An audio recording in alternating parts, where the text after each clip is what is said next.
Hey, coucou! Nouvelle petite session de kanji, comme d'habitude. Un petit like, un petit follow, un petit commentaire, ça aide beaucoup. Merci à toi. Alors aujourd'hui, on va commencer avec un nouveau composant. Euh, on va voir directement dans un kanji comment on va utiliser ce composant. Alors, le kanji qu'on va regarder va commencer par la clé du feu, hein, à gauche. À gauche, on a le feu. Hi. Et ensuite, sur la droite, on va avoir notre nouveau petit composant qui va commencer par la botte de foin. D'ailleurs, attendez, hop, mieux faire, voilà, un trait comme ça, hop. La botte de foin. Et en dessous, des petites jambes humaines. Ça ressemble un peu au signe pi. Voilà, donc la botte de foin qu'on avait vue la dernière fois et des jambes humaines. Ce composant, là, toute cette partie droite, le sens que lui a mis Monsieur Heissig, c'est l'homme de paille. Un homme de paille. Voilà. Un peu comme un épouvantail, si vous voulez. Un épouvantail, comme dans Magicien d'Oz, pour ceux qui connaissent. Ce kanji-là, c'est le kanji d'un verbe très commun, qui est le verbe yaku. Le yaki de yakitori, le fait de griller quelque chose. Faire griller quelque chose. Yaku, yaki. Voilà. Donc là, on a du feu et on a un homme de paille. Bon, si on fout le feu à l'homme de paille, il va griller. Il va griller.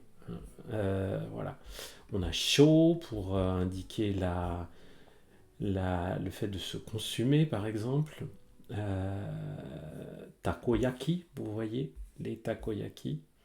Délicieuses petites boules de pâte avec à l'intérieur un petit morceau de poulpe et surtout une sauce divine. Il y a un endroit près de chez moi, ils font des délicieux takoyaki, j'ai de la chance.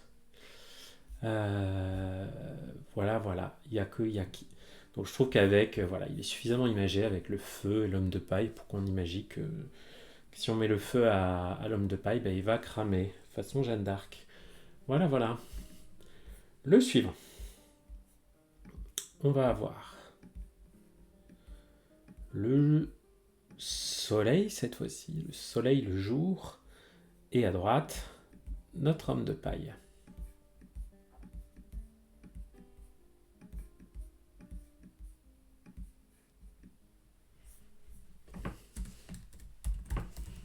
Le sens de ce kanji, alors pour les fans de Naruto, du manga et de l'anime Naruto, ça va être bien. C'est Akatsuki, qui veut dire l'aube. L'aube. Ok. Donc c'est le sens de ce kanji. L'aube, le lever du jour, le point du jour. Hein. Il y a plusieurs kanji qui ont ce genre de sens. Voilà.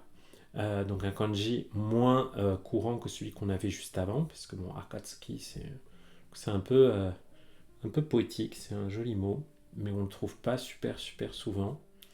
Et puis alors, ouais, Sogyo, ça c'est du vocabulaire un peu plus compliqué. Je vais voir s'il n'y a pas du vocabulaire un petit peu plus usuel qu'on peut trouver avec ce mot.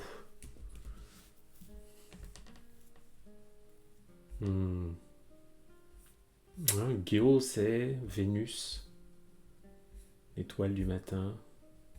Oui, c'est quand même assez compliqué, hein, tout ça. Hein. On va surtout penser à Akatsuki. Donc l'aube. L'aube. Moi, j'avais pensé à un vieux film qui s'appelle The Wicker Man. Hein, donc Wicker Man, c'est un homme fait avec du bois, mais j'ai pensé que c'était comme un homme de paille. Alors il y a eu un remake très mauvais avec Nicolas Cage, mais le film d'origine avec avec Christopher Lee, je l'aime beaucoup. Enfin, il est un peu kitsch. Christopher Lee est absolument fantastique dedans. Donc je vous n'en dirai pas beaucoup dessus pour rien vous spoiler. Mais c'est le genre de film c'est un film d'horreur assez vieillot et ça a inspiré d'autres films d'horreur comme Midsommar par exemple. Euh, et donc moi j'ai pensé, bah, vous voyez là, à un paysage, je me suis fait une image mentale avec cet homme là et le soleil qu'on voit au travers. Bon là, il brûle. Non, ou alors on voit l'aube. Dur à dire hein, sur l'affiche. Euh, mais c'est cette image mentale-là qui m'a permis de me représenter psychologiquement l'aube, la lumière du jour sur l'homme de paille, sur l'épouvantail.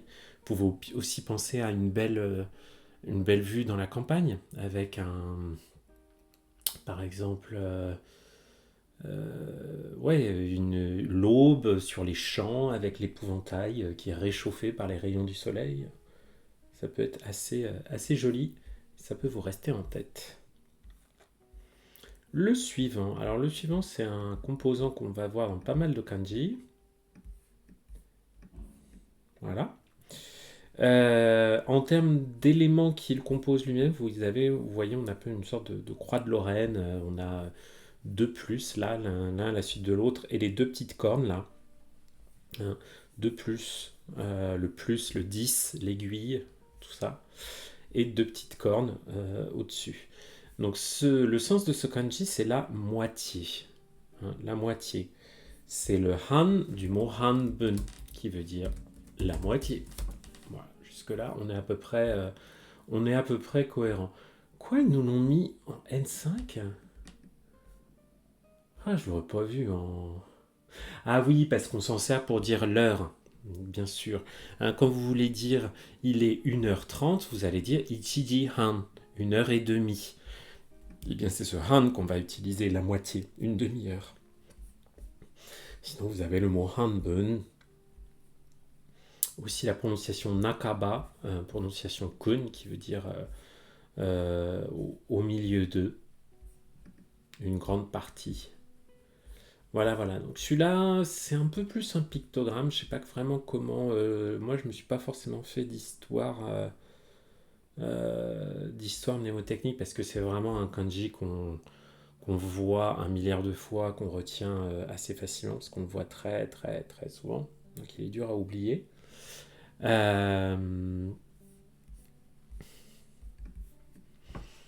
Est-ce que côté communauté, ils nous ont fait des petites histoires là-dessus?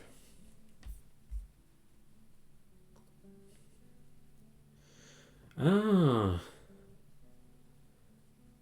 ah oui, il y en a qui ont imaginé que c'était un karatéka qui était en train de casser avec sa main une pile avec trois tuiles. Donc il casse en deux, vous voyez la première tuile du haut, tchac, il a donné un coup dessus et elle est pétée en deux, il y a les deux moitiés de chaque côté. Ah oui, on peut dire ça, c'est un karatéka, ou le pictogramme d'un karatéka qui clac, qui donne un coup et les deux moitiés de la tuile partent de chaque côté. C'est pas mal comme histoire. Hein. Vous pouvez faire une histoire pour vous qui vous parle plus, où vous retrouvez cette idée des deux moitiés de chaque côté. Alors, le suivant. On va cette fois-ci avoir la clé des... Oh, attendez. Hop. Juste un peu de logistique, voilà. La clé Ninben, la clé de l'être humain, de la personne. Une personne seule, souvent comme je l'identifie. Et à droite, on va avoir la moitié. Qu'on vient de voir, donc. Je n'ai pas très bien dessiné. Voilà, on le retrouve ici, ce kanji. Ce kanji, dont la lecture on va être aussi han, parfois ban, et surtout, on a le verbe tomonau en lecture kun. Ça veut dire accompagner. Le mot-clé qu'a mis Heissig, c'est le consort, hein, comme un prince consort, une reine consort. Vous voyez, dans la royauté, ça veut dire quelqu'un qui est marié avec. Donc on a l'idée d'être accompagné avec ce verbe tomonau. On a des mots un peu plus compliqués, est-ce qu'on les a là? Ouais, voilà, hanryo, ça veut dire un conjoint, un compagnon, un époux, une épouse. Hanryo. Tchac. Tomonau, accompagné. Et bien, si on veut avoir cette idée d'être accompagné par un époux, une épouse, comment on dit, une personne seule qui est accompagnée de sa moitié, hein, vous pouvez vous faire une idée comme ça. Ma moitié, c'est mon époux, mon épouse, bref, quelqu'un qui partage ma vie. Hein, c'est une expression qu'on utilise. Donc une personne seule qui est accompagnée par sa moitié. Hein. Si on ne veut pas être tout seul, il faut être accompagné par sa moitié. Peut-être à un cocktail, à une fête, quoi que ce soit. Bref, imaginez un endroit où vous n'avez pas envie d'être tout seul et que vous aimeriez avoir votre moitié avec vous, que vous en ayez une ou pas, que vous en ayez besoin ou pas d'ailleurs. Le consort. Ok. Ensuite, on a une rizière et à gauche, la moitié. Alors ça, c'est un kanji bien rare. Vous allez clairement pas le voir souvent parce qu'il est vachement lié à l'agriculture japonaise et au paysage japonais. Vous pouvez le voir quand même dans des romans, des choses comme ça. Ça désigne la butée, si je dis pas de bêtises, hein, la levée de terre, la digue d'une rizière. C'est-à-dire, vous savez, les rizières, c'est plein de flotte. Donc dans les rizières, on a de l'eau. Et pour délimiter les rizières, hein, ce qui fait d'ailleurs le contour de notre rizière là, eh bien on a des butées de terre, on a des levées de terre. Et bien c'est ça, hein, c'est aze. Aze, c'est ce que ça désigne. Hein, je vais vous faire une petite recherche Google Images pour que ce soit plus clair. Est-ce que... Bref, c'est pas très joli ce qu'ils nous mettent. En fait, le mieux, c'est celui-là. Hein. Là, vous voyez que le petit garçon, là, il est sur ce qu'on appelle le Azemichi, c'est-à-dire le chemin qui repose sur les séparations entre les rizières. Le Azemichi. Aze. C'est le sens de ce mot. Donc là, vous voyez qu'on est sur un vocabulaire beaucoup plus rare, mais c'est quand même un Joyo kanji. Donc c'est quand même un kanji qu'on s'attend à ce que vous sachiez le lire, pas forcément toujours l'écrire, c'est pas très grave. Mais au moins que vous puissiez le comprendre et pas être perdu quand vous allez le voir. Eh bien, pour délimiter les moitiés hein, de terrain entre les rizières, imaginons qu'une rizière a été divisée en deux moitiés. Qu'est-ce qu'on a construit? Eh bien, on a construit justement cette butée, cette levée de terre qui a permis de faire la séparation entre les deux rizières. Donc, même si le sens est un petit peu compliqué à retrouver, je trouve qu'au moins le moyen mnémotechnique est pas trop difficile. Ah, le suivant, il est biblique pour moi. Je me suis fait une histoire biblique. Donc cette fois-ci, on a la moitié sur la gauche. Vous voyez, on peut l'avoir à droite ou à gauche, ce composant. Et à droite, je vais avoir le sabre. Le sabre. Ce kanji-là, qui est très courant, qui se lit souvent Han, hein, comme sa partie gauche, là, Han, désigne le jugement de quelque chose. Un jugement. On a le mot hanketsu, par exemple, qui veut dire une décision de justice. On a surtout handan, qui est un jugement, une décision, une conclusion. Kohan, voilà, kohan,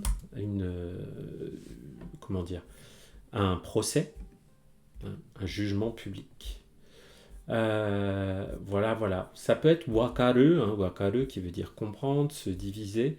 Mais bon, wakaru, on va plutôt l'avoir avec un autre kanji que vous connaissez déjà. Donc le jugement, moi j'ai pensé à une histoire de la Bible, de l'Ancien Testament, qui est l'histoire du jugement de Salomon. Pour ceux qui ne connaissent pas l'histoire, c'est deux femmes qui se disputent un bébé, qui se disputent toutes les deux clament qu'elles sont la mère d'un bébé, et le roi Salomon, qui est très malin, dire ok, bah on va couper le bébé en deux, vous aurez chacune une moitié. Et là, il y a une première femme qui tout de suite qui dit non, ne faites pas ça, laissez-lui le bébé. Et c'est à lui qui donne le bébé, parce que se dit c'est elle sa mère, parce que la vraie mère, elle aurait jamais envisagé une seule seconde que son bébé puisse souffrir. Enfin voilà, je vous fais une version très très simplifié du truc. Mais donc, la moitié et le sabre, ça m'a fait penser à ça. L'idée que le jugement de Salomon, le jugement qu'il a rendu, c'était de couper avec le sabre le bébé en deux moitiés égales. Mais c'est évidemment un stratagème pour que la coupable soit confondue. Ensuite, prochain petit composant qui va commencer par deux petites cornes. Hop. Et deux petits trucs comme ça. Ce composant-là va nous désigner un quartier. Un quartier dans le sens un quartier de pommes, un quartier, pas le quartier, voilà, un quart de quelque chose qui a été divisé en quatre. Et ce quartier, on va le trouver dans le premier kanji qu'on va voir, qui est un super kanji pour les fans de vieux animés. Donc en dessous, on va avoir la main. Quartier et main. Ce kanji, c'est celui du poing. Celui du poing. Kobushi, ou plus simplement ken, comme dans le fameux Hokuto no Ken. Pardon. Le fameux Hokuto no Ken, un Ken le survivant, manga ultra violent, totalement emblématique des années 80. Hokuto no Ken, voilà, c'est le nom du personnage, mais ça veut aussi dire le poing. Et donc vous savez que... Check. Je suis pas tombé dessus. Hop. Mais la prononciation Kobushi est pas si rare que ça. Hein. Je connais une chanson que j'aimais qui s'appelle Nigiri Kobushi, le poing serré. Mais Ken est un peu plus courant. Donc le poing, si vous pensez à Hokuto no Ken, hein, pour ceux qui connaissent cette histoire, vous savez que c'est ultra violent et qui d'un coup de poing, ou même sans même donner un coup de poing, enfin ou avec juste un coup de poing, il peut découper ses adversaires en quartiers. À chaque fois, il fait ta, tu es déjà mort, et là on voit son adversaire, Omae wa mou shindeiru, tu es déjà mort. Son adversaire qui tombe en morceaux, qui tombe en quartiers. Donc les quartiers qu'on crée avec sa main, voilà, je me suis fait une image mentale avec Hokuto no Ken. Et c'est resté depuis Hokuto no Ken. Alors, le suivant, je vérifie que j'en ai pas zappé. Parce que j'ai remarqué que dans certaines anciennes vidéos, ça m'était arrivé parfois d'avoir sauté un ou deux caractères, je m'en excuse. Voilà. Donc là, on va encore avoir le quartier.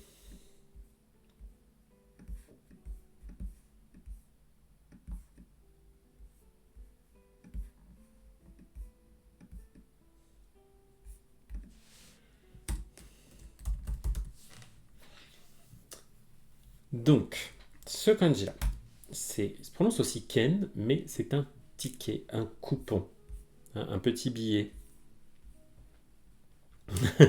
Okuto no Ken, effectivement, Yanimakai, coucou Yanimakai.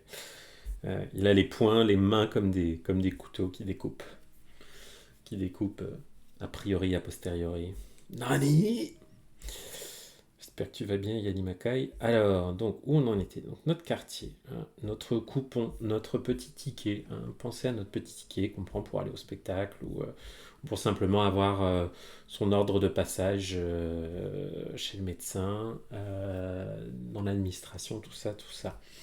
Moi, j'ai pensé que donc, on a le quartier et en dessous, on a le katana, l'épée. Donc j'ai pensé que notre petit coupon, notre petit billet, on pouvait le couper. C'était du papier qui avait été coupé en plusieurs quartiers. C'était une grande bande de papier qui avait été coupée à l'épée en plusieurs petits quartiers pour faire plein de petits coupons, plein de petits tickets, comme pour une tombola, par exemple, quelque chose comme ça. Ça peut, moi c'est l'idée que j'avais gardée. Comme composé, Ken Baiki. Il y a Joe Ken. Non, pas celui-là. Peut-être Joe Ken. Non, je sais plus. Mais Ken peut s'utiliser tout seul, hein, comme vraiment un billet, un ticket. Le suivant. On a toujours notre quartier.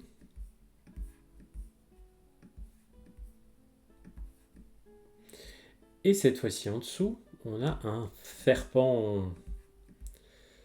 Un serpent. On l'avait pas vu depuis quelques temps. Hein. Le sens de ce kanji, c'est le rouleau. Le mot anglais a scroll, c'est-à-dire un rouleau de papier, un manuscrit dans un rouleau. Voilà, pensez à des vieux manuscrits, genre manuscrits de la mer morte ou je sais pas quoi. Et c'est le verbe maku qui veut dire enrouler, ou maki, hein, qui veut dire aussi un rouleau, bah, c'est le maki de makizushi. Hein, les makizushi, vous qui aimez bien peut-être la cuisine japonaise, maki, c'est ce kanji-là, makizushi. Et c'est lecture on-kan ou ken. Donc on peut s'en servir pour compter les rouleaux de bobines de films, les volumes de livres, des choses comme ça. Et puis voilà. Hein. Est-ce que c'est le maki de makiai? Non, c'est makuai. Non, c'est pas celui-là. Hein. C'est pas le rideau, hein, c'est différent. Hein. Il y en a maki hein, qui est un ou maku. Hein, maku, le rideau. Hein, c'est un autre kanji. Je les avais confondus dans ma tête un instant. Donc voilà, ces vieux manuscrits conservés sous la forme de rouleaux, moi j'avais pensé j'avais pensé à des histoires bibliques avec le serpent, Adam et Ève, tout ça, ça m'inspire pas mal pour mes histoires mnémotechniques.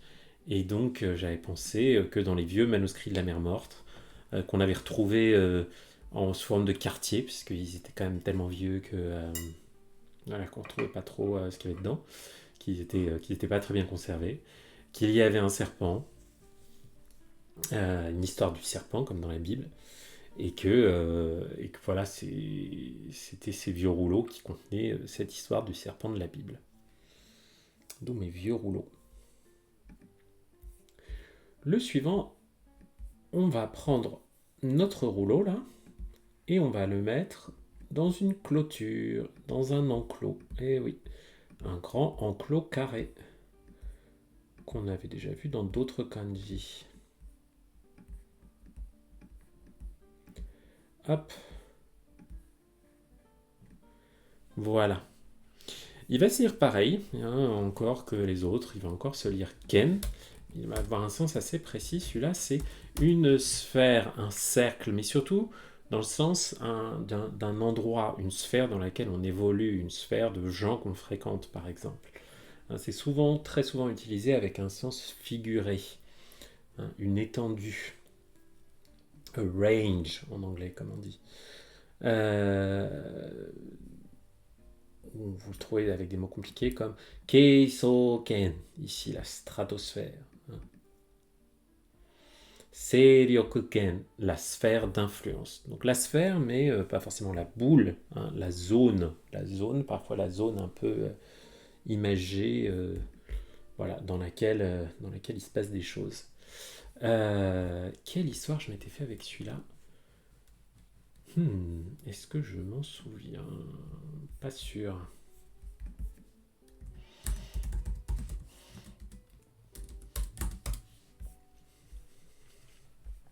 Alors. Il y a des fans de RPG là, qui se sont fait plaisir. Avec l'idée du scroll, hein, du rouleau dans lequel ils ont des espèces d'incantations.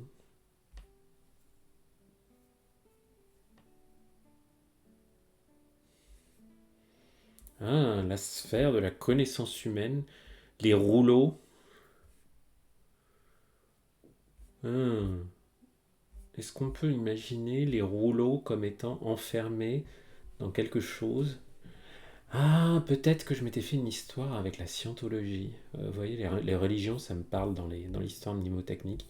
Oui, je m'étais imaginé que les rouleaux détenant la vérité, comme les rouleaux les manuscrits de la mer morte, vous voyez, qu'ils étaient conservés dans un enclos, hein, bien gardé, et que leur consultation était réservée à une sphère d'élite. Hein. Souvent dans les clubs, des choses comme ça, il y a des informations qui sont réservées à une certaine sphère, à une certaine élite. Et donc c'était comme ça que j'étais retombé sur mes pattes avec cette histoire-là. Pas facile à faire celui-là. Mais vous allez trouver quelque chose pour vous, j'en suis sûr. Le suivant. À gauche, on va avoir la lune, hein, donc souvent pour la chair, les parties du corps. Et à droite, le quartier. Et en dessous du quartier, alors faites attention parce que ça ressemble beaucoup à ce qu'on a vu pour notre ticket, notre coupon là. Mais c'est pas exactement pareil parce qu'on n'a pas le katana, on n'a pas l'épée en dessous, on a un chikara, on a la force en dessous. La chair, le quartier, la force. Eh ben, on va encore retourner du côté de Ken le survivant. Ça veut dire la victoire. C'est le verbe katsu, gagner, être victorieux. Sho, comme dans shobu. Shobuda. Hein, shobuda, c'est ce qu'on dit quand on provoque quelqu'un un peu en duel. On dit ok, tu veux te battre, shobuda. Alors c'est une bataille maintenant. Il y a quelqu'un qui va gagner, il y a quelqu'un qui va perdre. Shobu. Ça utilise les kanji de gagner et perdre. Sho, notamment. Masaru, être supérieur, prévaloir. Sugureru, exceller. Sugureru, on va plutôt avoir un autre kanji pour ça. Donc c'est surtout katsu, masaru et sho qu'on trouve avec ce kanji-là. Ouh, ils l'ont mis au N3, intéressant. Intéressant. Donc, moi j'ai repensé à mon Ken le survivant qui est surpuissant, là, parce qu'avec son poing il arrive à découper les gens en morceaux. Parce qu'il est tellement fort à découper les gens en quartiers, hein, leurs morceaux de chair en quartiers, qu'il gagne à chaque fois. Moi, j'ai imaginé qu'il gagnait à chaque fois. C'était encore une victoire pour mon héros, parce que grâce à super force, hein, il arrive à découper ses adversaires en morceaux avec leur chair qui tombe en lambeaux. Bref, un truc un peu gore, leur corps qui explose et tout ça. Le suivant, il est un peu compliqué. On va pas se le cacher. On va commencer simple avec la clé des fleurs des plantes. D'ailleurs, ça va être un nom de fleurs, de plantes, d'arbres. Ensuite, en dessous, on va avoir la chair, la lune, le quartier,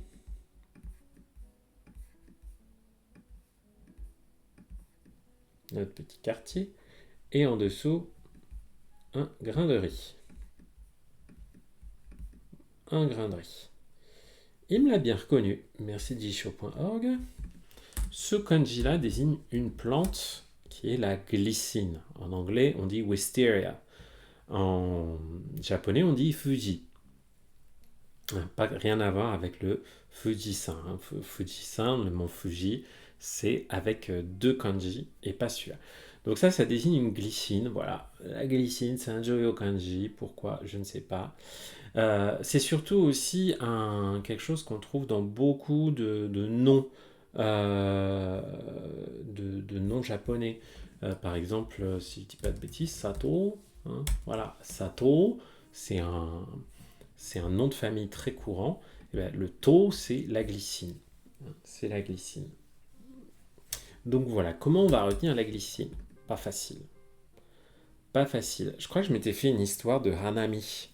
Vous savez, le Hanami, c'est cette tradition japonaise où quand les arbres sont en fleurs, en particulier les cerisiers, on va dehors et on fait une sorte de petit pique-nique, on boit quelques verres de bière par exemple, sur une petite nappe en admirant les fleurs. Hanami, ça veut littéralement dire regarder les fleurs. Ben, j'ai imaginé que ce Hanami, on allait le faire pour aller voir les glycines, voilà l'image mentale que je m'étais faite, Et que lors de ce pique-nique, il y avait tout ce qu'il fallait. Il y avait des quartiers de viande, hein, des petites dés de, je sais pas moi, de saucisson, du jambon, ou des trucs, ou du bœuf, ou je ne sais quoi, hein, des petits quartiers de viande. Et en dessous, et un peu de riz et tout. Bref, on avait un pique-nique complet. Qu'on regardait les fleurs, et que les fleurs qu'on regardait en question, c'est la glycine, hein. La glycine, c'est très très beau comme plante, hein. Ça pend comme ça, et il y a effectivement beaucoup de très belles glycines au Japon. C'est très joli. Alors, une fois qu'on est sorti de nos glycines, ouais, on va en voir un autre avec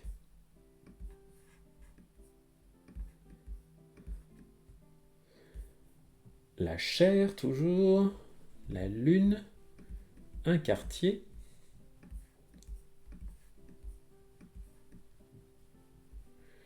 et ensuite dire.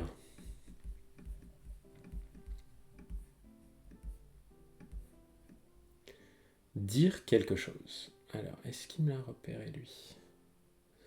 Il est compliqué celui-là.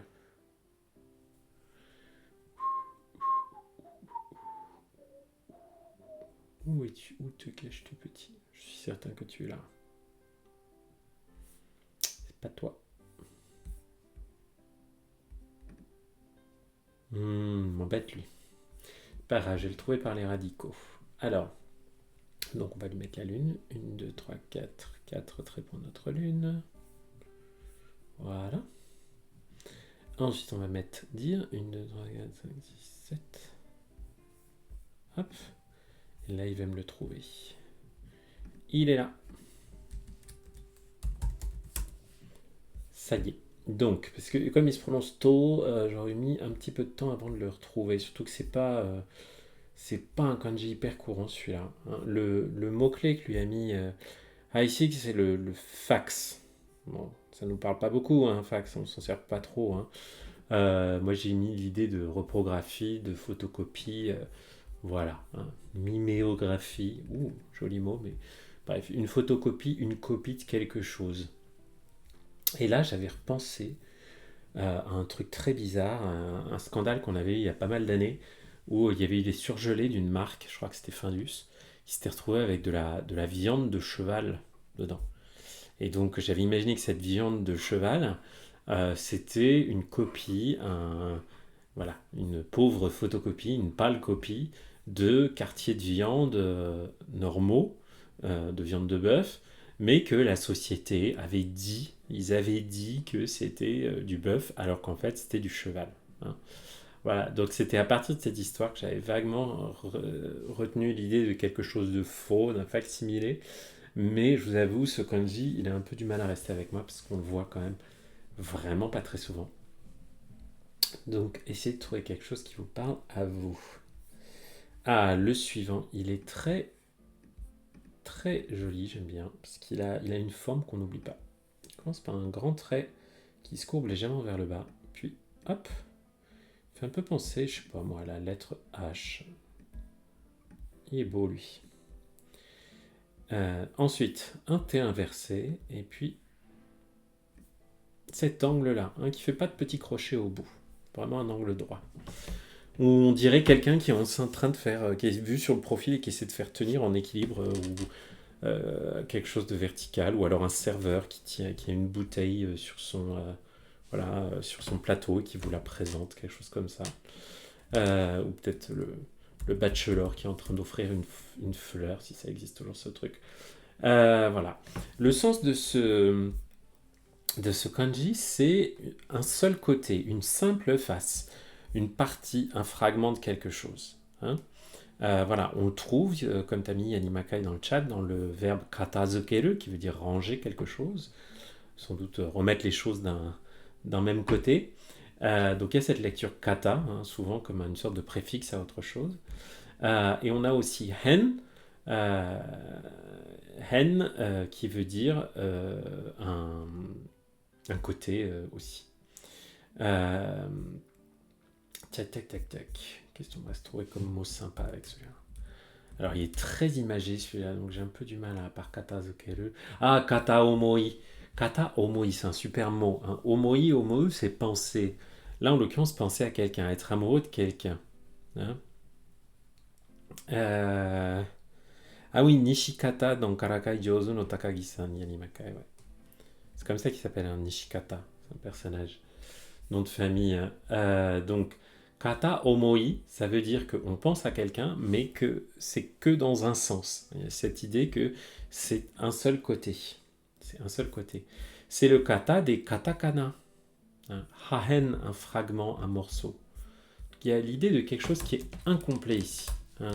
Et les katakana, hop, hein, katakana, ça s'écrit comme ça, normalement. Katakana. Qui sont incomplets, vous voyez, ils sont plus fragmentaires, hein, plus fragmentaires que les hiragana. Voilà, voilà. Donc d'un côté, ben je sais pas moi, qu'est-ce qu'on peut se mettre comme histoire avec celui-là? Si on se fait vraiment un truc pictographique, hein, on le fait pas super souvent, mais on peut le faire là aussi. On l'avait fait tout à l'heure pour la moitié. Et si on pense, vous voyez vraiment à un bonhomme là qui a le genou en avant et qui présente quelque chose comme ça, qu'est-ce qu'il pourrait présenter? Pour être présenté, pourrait offrir quelque chose.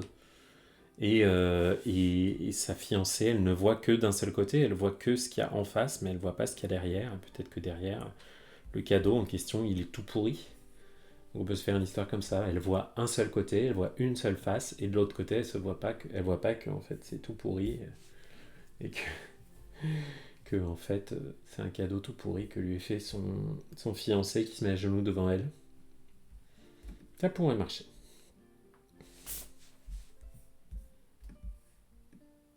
Ensuite,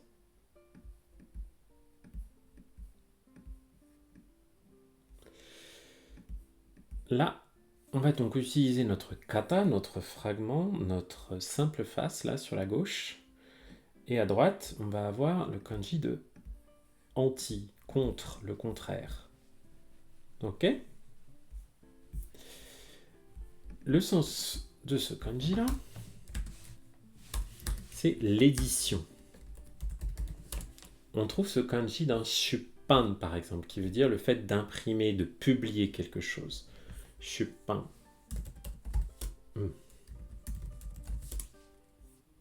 Shupan, la publication. L'édition. Voilà, donc tout le sens, tout ce qui est édité, publié, de la presse, c'est dans ce kanji, hein, dont la lecture est han, comme pour la partie droite. Vous savez, souvent, des kanji qui partagent la même partie droite ont des prononciations on similaires. On a quoi? Hanga aussi, hein, qui est une estampe. Hein. C'est-à-dire une image qui a été publiée, une image qui a été imprimée, et pas une image qui a été dessinée à la main. Donc, une simple face, être contre, être anti. Qu'est-ce qu'on pourrait avoir comme histoire avec ça?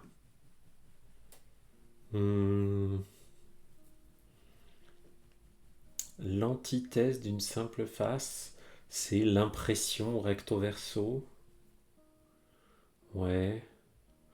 Oui, on pourrait pas penser que nos publications, là, si on pense à un journal quotidien, il n'est pas imprimé d'une seule face. Hein. Quand on le retourne de l'autre côté, du côté opposé, on peut avoir le côté opposé. Hein. Si je retourne mon journal du côté opposé, bah, je vois que c'est aussi imprimé dessus, que c'est aussi, voilà, mon édition, elle est sur les deux côtés. Ça marche comme ça. Et ça me permet d'avoir une petite image mentale liée à l'édition avec ce kanji-là. Le suivant, il a une forme super originale. Il commence par une sorte de petit chapeau de forme. Ensuite, d'ailleurs, je ne sais même pas en termes de nombre de traits. Ouais, on va essayer de le faire comme ça. bien voir ce que ça va donner. Ouais, en termes de nombre de traits, non, je pense que j'en ai fait un peu trop. Ouais, non. Haha. Ouais, il ressemble un peu à celui-là, mais non. Ce kanji-là, c'est une forme archaïque de la particule no pour dire de qui appartient à. Ok? On le retrouve ici, ce kanji. Pardon. Oui, il joue à cache-cache avec moi. Voilà. No. Hein, c'est l'ancienne forme de no, la particule qui indique l'appartenance de quelque chose. On utilisait ce kanji-là. Donc vous voyez, c'est pas un Joyo kanji, donc ça explique aussi pourquoi on a un peu tendance parfois à l'oublier. Et vous voyez, il ressemble un peu à un Z. Ah oui, c'est juste 3 traits. Hein. On va voir s'il me le reconnaît mieux quand je fais juste ça. 1, 2, 3. Pas vraiment.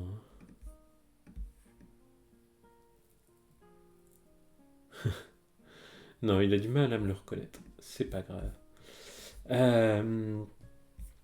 On va surtout le retenir un peu comme une sorte de composant plutôt, parce que vraiment on ne le voit pas beaucoup en tant que tel.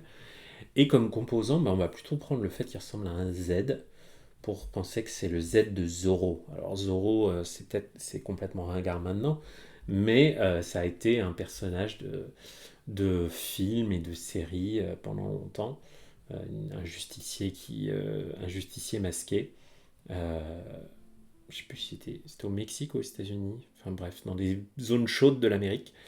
Voilà, pour ceux qui ne connaissent pas Zoro, il ressemblait à ça. Et il signait son nom de la pointe de l'épée en faisant un Z hein, sur les fesses de ses. Regardez, il y a une série Zoro là. 1919. Zorro. Donc voilà, on va plutôt retenir le Z de Zoro pour ce kanji là. Parce qu'au niveau du sens, c'est un petit peu compliqué. Hein. C'est tellement abstrait, de l'appartenance. Ouf. Ou alors on peut penser que Zoro, ah si, j'avais pensé au chapeau de forme de Zoro, parce qu'il a un joli chapeau aussi. Il a non seulement une belle épée, mais il a aussi un joli chapeau. Vous voyez là. Hein. Et j'ai pensé que c'était le chapeau de Zoro. Le chapeau de Zoro. C'est comme ça que j'ai retenu ce sens de DE, l'appartenance. Et bien justement, qu'est-ce qui se passe s'il perd son chapeau? Alors là, je vais mettre un petit trait en plus, et en dessous, on va avoir Zoro.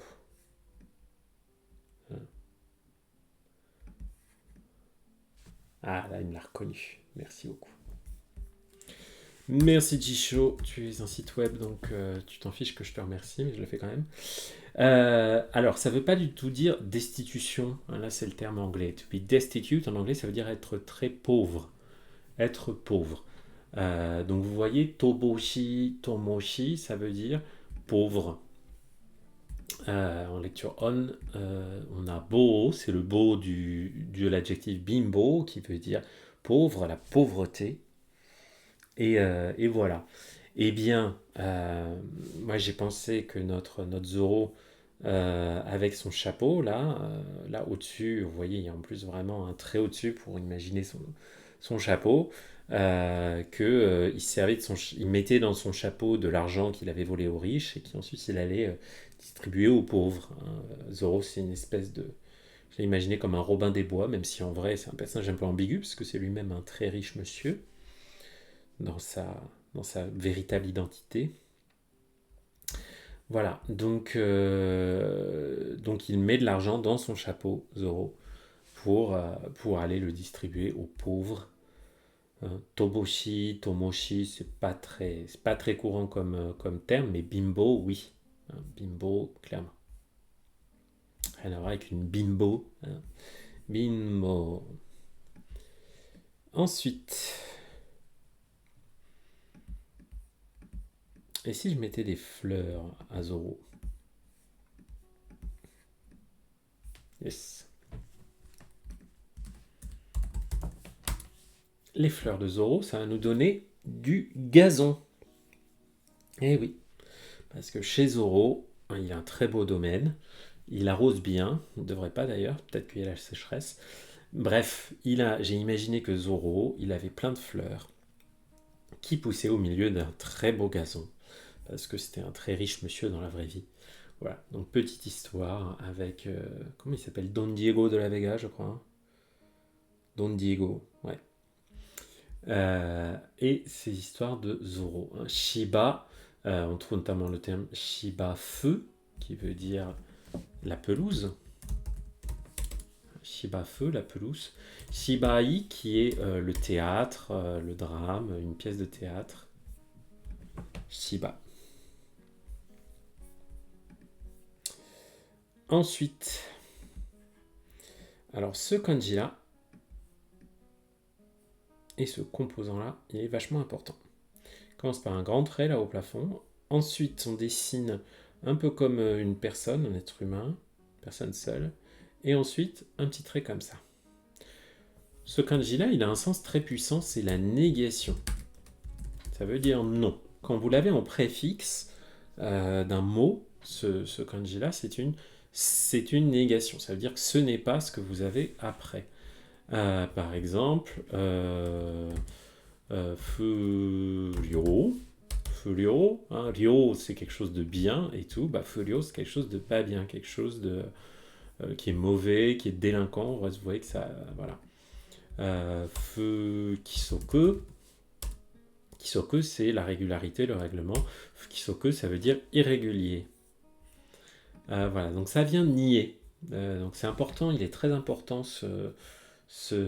voilà, Fu An, ce kanji. Hein. An avec qui veut dire la sécurité, le sentiment de confort, de sécurité.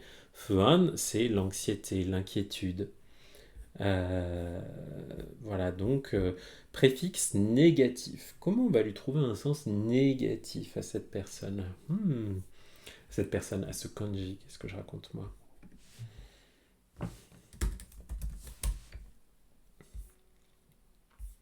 C'est pas celui-là.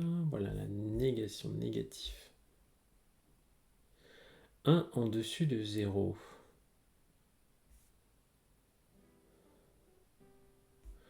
Quand une seule personne a une goutte de négativité, ça rend tout le monde négatif. Ouais. C'est vrai qu'il ressemble un peu au dessous. Hein. Shita. Shita, ce kanji. Hein. Si, bah oui. Voilà, on va penser aux températures négatives, vous voyez.